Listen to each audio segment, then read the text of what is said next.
आप खड़े हो जाइए। क्यों, एक बार उठिए ना मालिक।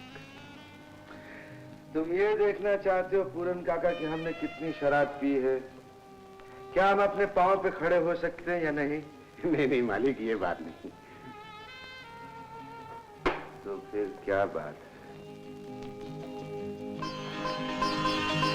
ये फूल, ये हार किस लिए है पूरन काका? सालगिरह मुबारक हो मालिक। साल आज के दिन हम पैदा हुए थे? हाँ मालिक, अरे हम तो भूल ही गए।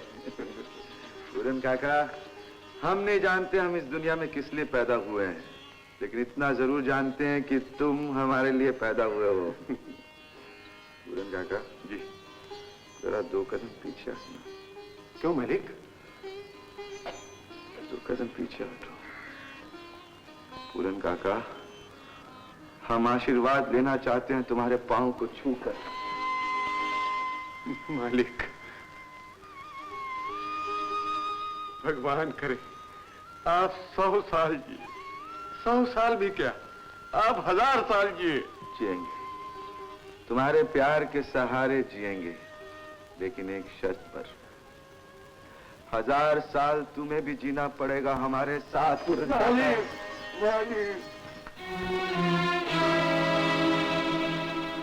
क्या यार, इतनी बड़ी टोली क्यों आई?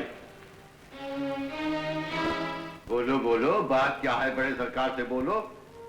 बात तो कोई नहीं, बरसों से आपकी जमीन पे काम और आपके पांव की गुलामी करते हैं। फिर महंगाई के जमाने में जिस तरह चीजों के दाम बढ़े हैं, मजदूरों की मजदूरी भी बढ़ी है। हाँ हाँ, कहना क्या चाहते हो? आपके पास वाली जिम्मेदारी में जो हल चलाता है उसको 3 रुपए मिलते हैं, जो सड़क कूटता है उसको 4, जो कारखाने में काम करता है उसको 5, मगर हम आज तक 2 ही रुपए में काम कर रहे हैं। तो तुम लोग हमें धमकाने आए हो? तुम भी चले जाओगे कारखाने में? हम कैसे जा सकते हैं मालिक, हमारे खून में आपका नमक रचा हुआ है। हम तो सिर्फ आपसे अर्ज करने आए हैं, आप दया कीजिए और हमारी मजूरी बढ़ा दीजिए। अब तुम लोग जाओ, बड़े सरकार तुम्हारी मांग पर विचार करेंगे। नहीं, एक पाई नहीं बढ़ाएंगे हम। जमीन हमारी है, कुएं हमारे हैं, हल हमारे हैं, बैल हमारे हैं। तुम लोगों का क्या है इसमें? जरा सा हाथ ही चलाते हो ना। सच कहा आपने, हम जरा सा हाथ ही चलाते हैं। ये छाले हमने शौक से उगाए हैं, जैसे आप बगीचों में फूल उगाते हैं। कान खोल कर सुन लो, पैसे तुम लोगों को उतने ही मिलेंगे जितने मिलते थे। आगे तुम्हारा अपना फैसला। फैसला तुम मालिक आपने खुद ही लिख दिया है यहाँ। हम इतने पैसे में काम नहीं करेंगे, बेशक हमें भूखा मरना पड़े अपने घरों में।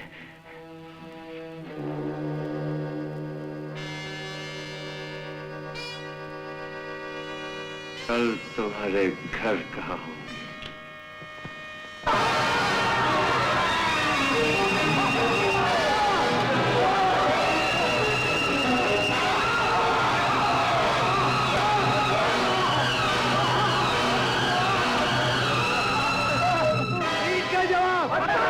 आपका जवाब, जिसने हमारे घर जलाए हैं। हम उसका घर जलाएंगे।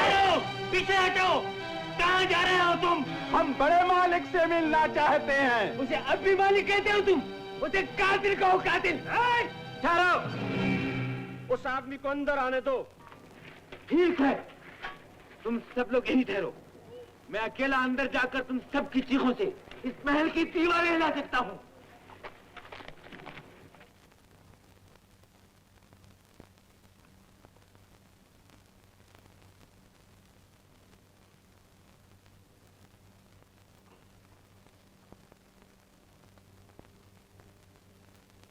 एक बार फिर से कहना कि हम मालिक नहीं, कातिल हैं। एक बार तो क्या 1000 बार कहूंगा, कातिल कातिल कातिल। बाप दादा कितने बहादुर थे और बेटा कितना कायर, जो रात के अंधेरे में गरीबों के घर जला सकता है। हम अभी तुम्हें दिखाते हैं हम दिन के उजाले में क्या कर सकते हैं।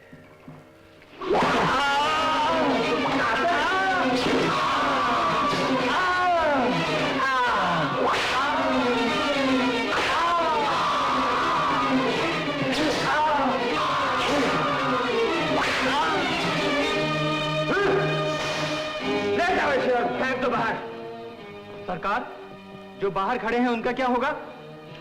उनके ऊपर हमारे भूखे कुत्ते दौड़ा दो।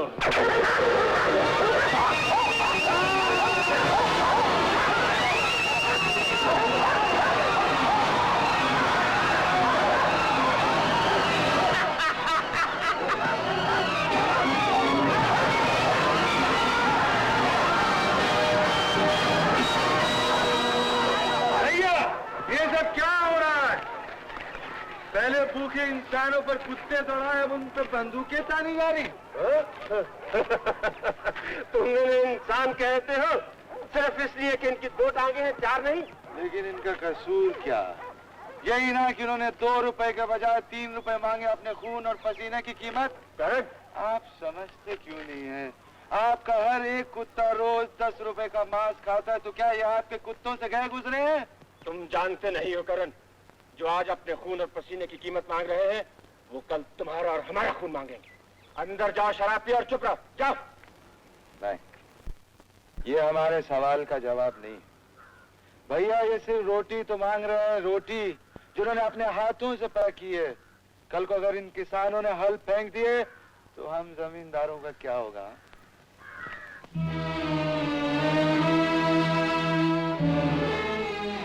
जमींदारों का जो होगा वो बाद में देखा जाएगा, पहले तुम्हारा और हमारा फैसला होगा। हम समझे नहीं आपका मतलब। जाओ उससे जाकर इसका मतलब समझो, जो आजकल तुम्हें नए नए पाठ पढ़ा रही है। अमीर और गरीब के दरमियान एक लकीर होती है, दुश्मनी की लकीर। तुम आज अपने भाई को छोड़कर लकीर के उस पार दुश्मनों के साथ जा खड़े हो गए। बहुत अच्छे, बहुत अच्छे। बीमारी तो आपने बता दिया, अब इलाज भी बता दीजिए ना। जो हमेशा होता है। अच्छा, तब करण सिंह खुद खाना भी नहीं खा सकता, खिलाने के लिए भी उसे सेक्रेटरी चाहिए। लता को हमने खाने पे बुलाया है। आओ लता, बैठो।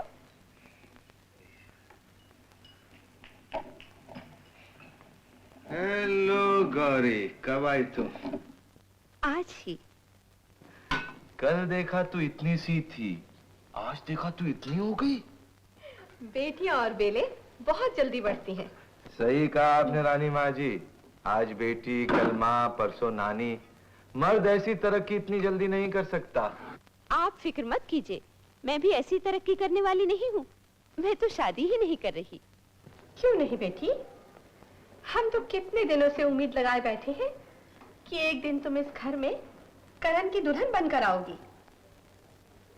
दोनों बहनें एक ही घर में ब्याह के लाई जाए तो भाइयों में फूट नहीं पड़ती, खानदान में झगड़े नहीं होते।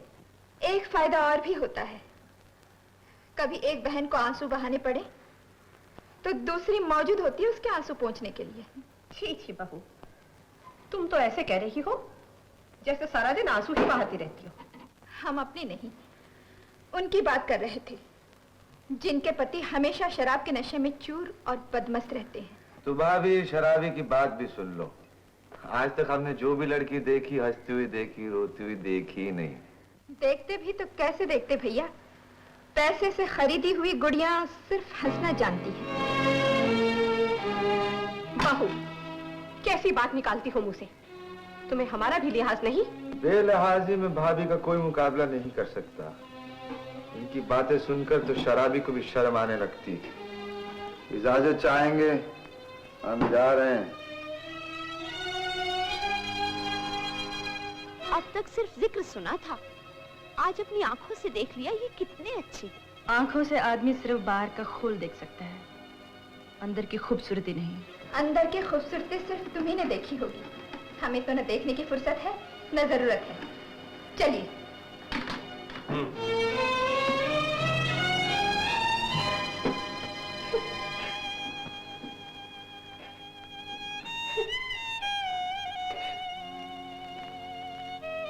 ये क्या रानी साहब, आप रो रही हैं?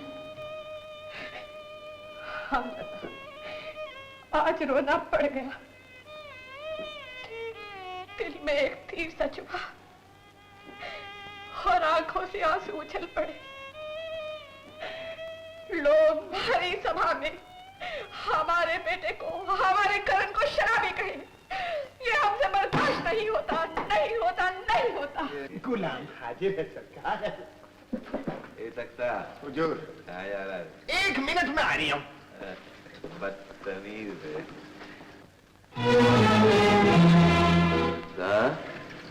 आपको शराब नहीं पीनी चाहिए। लता, मैं आपको पीने नहीं दूंगी। What nonsense. तुम कौन होती हो हमें रोकने वाली? हमें पीने के लिए किसी की इजाजत नहीं चाहिए। हमारी मर्जी एक आजाद आंधी की तरह है जिसे तुम जंजीरें नहीं पहना सकती हो। तुम हंस रही हो? हंसने की तो बात ही है। जो बोतल की कैद तोड़ नहीं सकते वो आजाद आंधियों की बात कैसे कर रहे हैं? लता, तुम अपनी सीमा भूल रही हो। जी नहीं, मैं आपको आपकी सीमा बता रही हूँ। हर चीज की एक सीमा होती है, कुछ कीमत होती है। आपके पास तो न अपनी इज्जत की कीमत है न दूसरों के प्यार की। लता, ये पल्लू देखिए मेरा, न जाने ये कितनी बार भीग चुका है आपकी माँ के आंसुओं से। आपका बस चले तो आप माँ के आंसू भी पी जाएंगे, सिर्फ उनमें शराब जैसा नशा होना चाहिए। लता, जबान को लगाम दो। हमारे सामने जो गुस्ताखी करता हम उसके साथ कुछ भी कर सकते हैं। तो कीजिए, लेकिन मैं आपको नहीं पीने दूंगी, नहीं पीने दूंगी। हम पिएंगे, तुम क्या कर सकती हो? मैं अपनी जान तक दे सकती हूँ। Oh, shut up, mind your own business.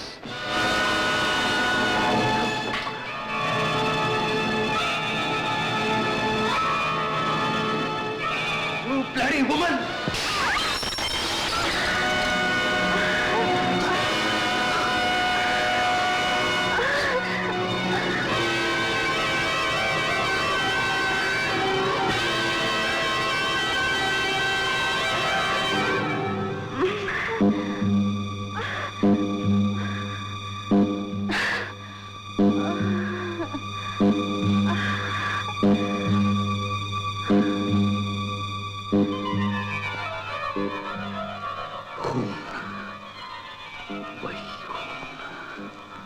हमारे दिल पे जमा हुआ खून।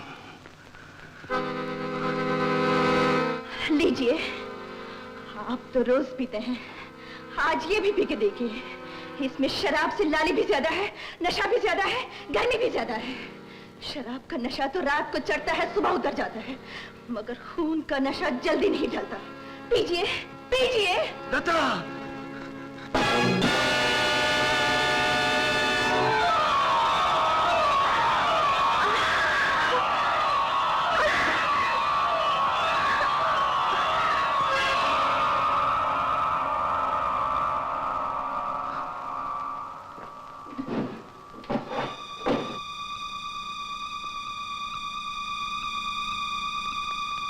छोटी जगह।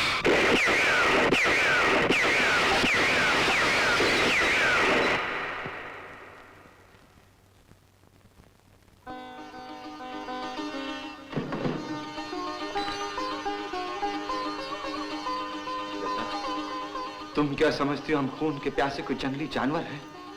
क्या हमारे सीने में दिल नहीं है? हम शराबी जरूर हैं, मगर हम शराबी क्यों बने ये तुम्हें मालूम नहीं। हमारी कहानी शराब में नहीं, खून में लिखी हुई है। आओ हमारे साथ, हम तुम्हें बताते हैं।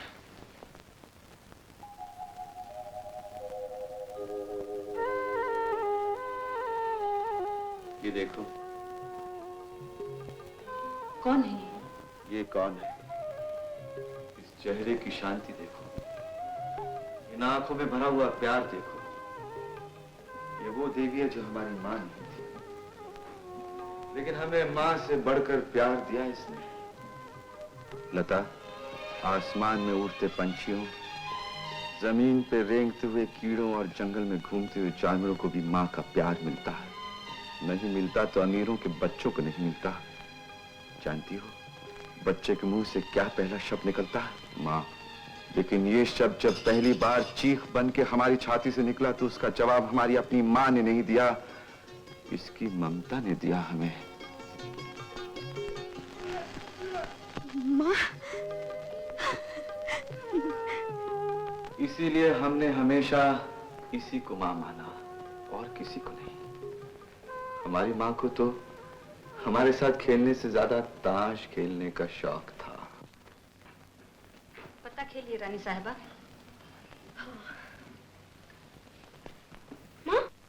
खेलिए। ये वाला? हाँ। ठीक। बड़े कुंवर तो आपसे भी अच्छी ताश खेलते हैं। क्यों ना खेले? बेटा किसका है? लेकिन छोटे कुंवर कहाँ रहते हैं? उनको कभी नहीं देखा माँ के पास। आया, जरा छोटे कुंवर को बुला। सोच क्या रही हो? पत्ता फेंको ना। ठहरो भी। माँ, वो क्या खेल रहा है? बोलो ना माँ, वो क्या खेल रहा है?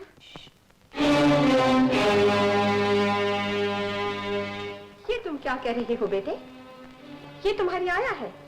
माँ तो हम है। नहीं, आप रानी माँ जी और ये माँ है। आया, ये तुम क्या सिखा रही हो छोटे कुंवर को? अगर तुम माँ हो तो हम क्या है? जी। खामोश, राजा साहब की तरह। बच्चा आपको माँ कहे तो कैसे? आपने बच्चे को माँ का प्यार नहीं दिया। ताश के 52 पत्ते दिन में 1000 बार देखती हैं आप, लेकिन आपको फुर्सत ही नहीं मिलती कि बेटे का चेहरा दिन में एक बार देख सकें। उसने जब भी आपको देखा है, चलती फिरती तस्वीर की तरह देखा है। बच्चा तो उसी को माँ कह सकता है जिससे उसे माँ का प्यार मिला हो। इसलिए हम आया को नहीं निकाल सकते, आपके कहने पर भी नहीं। तो आपको भी बेटी की तरह आया हमसे ज्यादा पसंद है क्या? नॉनसेंस।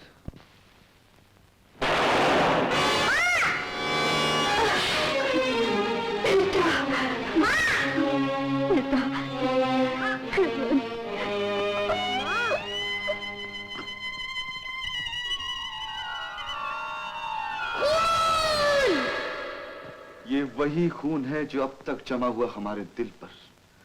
वो भयानक तस्वीर खुदी हुई है हमारे सीने पे। खून में डूबी हुई हमारी माँ, मौत की आंधी में कांपता हुआ उसके होठों पे आखिरी शब्द, बेटा। हम दुनिया में सब कुछ भूल सकते हैं, मगर वो खून नहीं भूल सकते।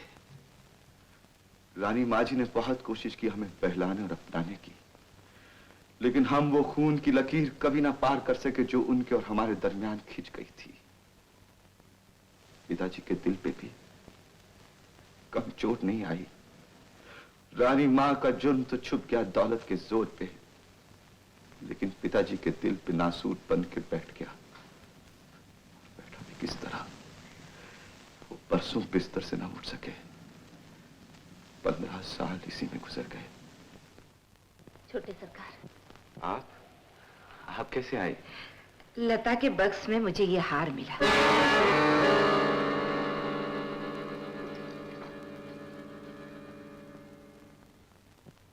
इसे देखते ही मुझे लगा ये हार इसी महल से आया होगा। लता हमें दिखाने के लिए लाई होगी शायद, और वापस करना भूल गई। अच्छा छोटे सरकार, मैं चलती हूँ।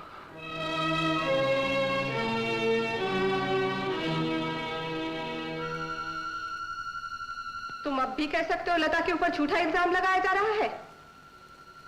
जवाब दो। मैंने जब चोरी नहीं की तो मैं कैसे कह दूं कि मैं चोर हूँ?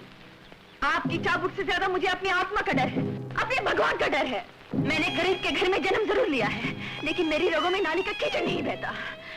काश देवी माँ की जुबान होती, फिर वो कहती कि मुकदमा झूठा है, ये गवाह झूठे हैं, ये इंसाफ झूठा है, मुंशा झूठे हैं। तुम हमने झूठा कहती हो?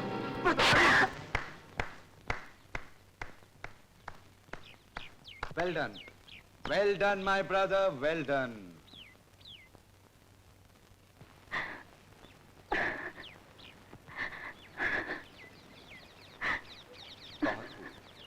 बहुत खूब।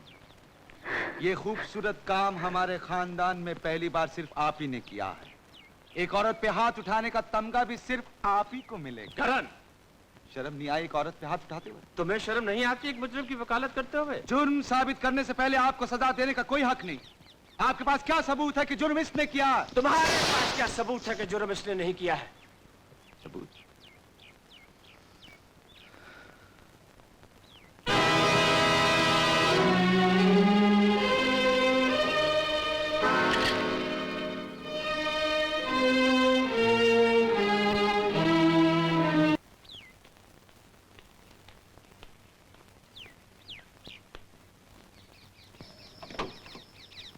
लता, ये सब कैसे हुआ? कैसे क्या हुआ? लता, दुनिया में ऐसी कौन सी चीज है जो तुम हमसे मांगो और हम तुम्हें दे ना सके? समझी, वही बात जो आपके भाई तमाचे से पूछ रहे थे, आप नरमी से पूछ रहे हैं। नहीं लता, हमें तो खुद इस बात पर विश्वास नहीं आ रहा, लेकिन समझ में नहीं आ रहा वो हार तुम्हारे घर से निकला है, तुम्हारी माँ खुद लाई है, वो हार तुम्हारे घर तक पहुंचा कैसे?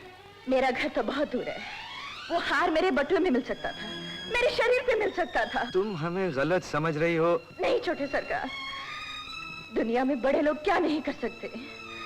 ये हमारे सवाल का जवाब नहीं है लता। तो सुनिए जवाब, मैं चोर हूँ, देवी का हार मैंने खुद अपने हाथों से चुराया है। यही करने के लिए मैंने पहले आपकी नौकरी की, फिर आपसे प्यार किया। सुन लिया जवाब? लता!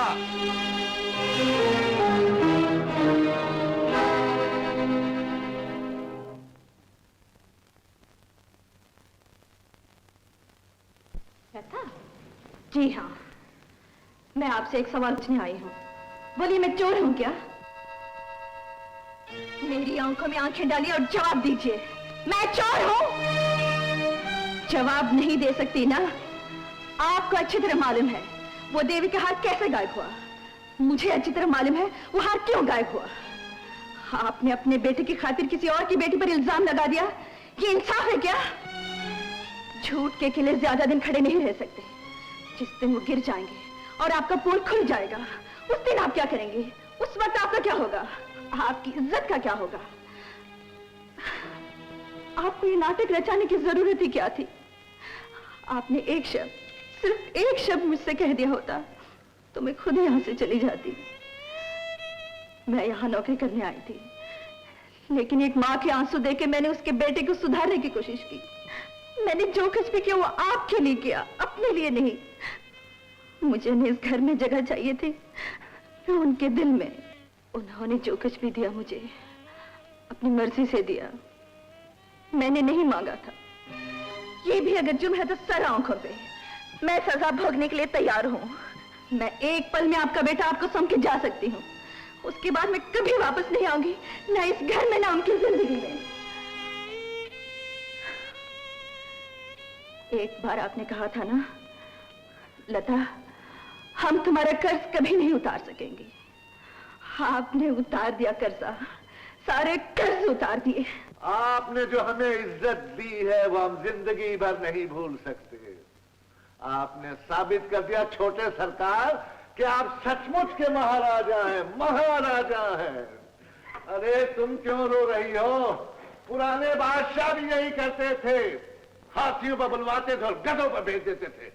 इन्होंने तो हम पर एक एहसान किया है कि गधे नहीं मंगवाए। आप तो बड़े हैं, बुजुर्ग, आप भी ऐसी बातें कर रहे हैं? छोटे सरकार, हम लोग पहले ही आधे मरे हुए हैं, अपनी हमदर्दी से हमें और मारिए। तुम आखिर चाहती क्या हो? अपने जुर्म की सजा। हमने तो नहीं कहा कि तुमने जुर्म किया है। लेकिन मैं कह रही हूँ, अपने हित के लिए दूसरों को धोखा न देना, अपनी जगह भूलकर दूसरों की सारी जिम्मेदारी अपने सर पे ले लेना, अपनी इज्जत दूसरों के गरुड़ के पांव के नीचे रख देना, ये सारे कसूर किए हैं मैंने।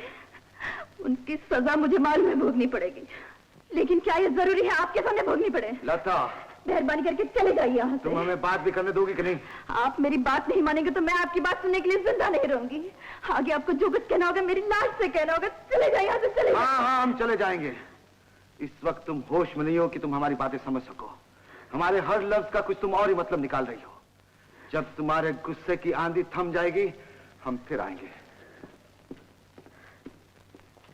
चलिए पिताजी, हम यहाँ एक पल और नहीं ठहर सकते। हाँ, that's it। महल वालों ने नौकरी की जगह टोकरी हाथ में दे दी और धक्का खा के सीधा आप यहाँ पहुँचे। आपको तो बड़ा गुमान था ना कमाने वाली बेटी पर। बड़ी शान से कह गए थे भूख से मर जाएंगे, लेकिन बेटे के सामने हाथ नहीं फैलाएंगे, उसके घर में कदम नहीं रखेंगे। भैया, हम सारी उम्र तुम्हारे सर का बोझ बनकर तुम्हारे दरवाजे पर नहीं पड़े रहेंगे। मुझे 4 दिन में नौकरी मिल जाएगी, हम दूसरा ठिकाना कर लेंगे। तुम अपने इतने बड़े घर में एक छोटा सा कोना अपने माँ बाप भाई बहनों को सर छुपाने के लिए नहीं दे सकते? हाँ, अगर कुछ दिन गुजारा करना चाहो तो इस बिल्डिंग के पीछे नौकरों का एक क्वार्टर खाली है। हाँ। चाहो तो देख सकती हो। Yes, हमें देखने की जरूरत नहीं, हम वहीं ठहर जाएंगे। then okay, let's move. चलो। कम ऑन, उठाओ सामान।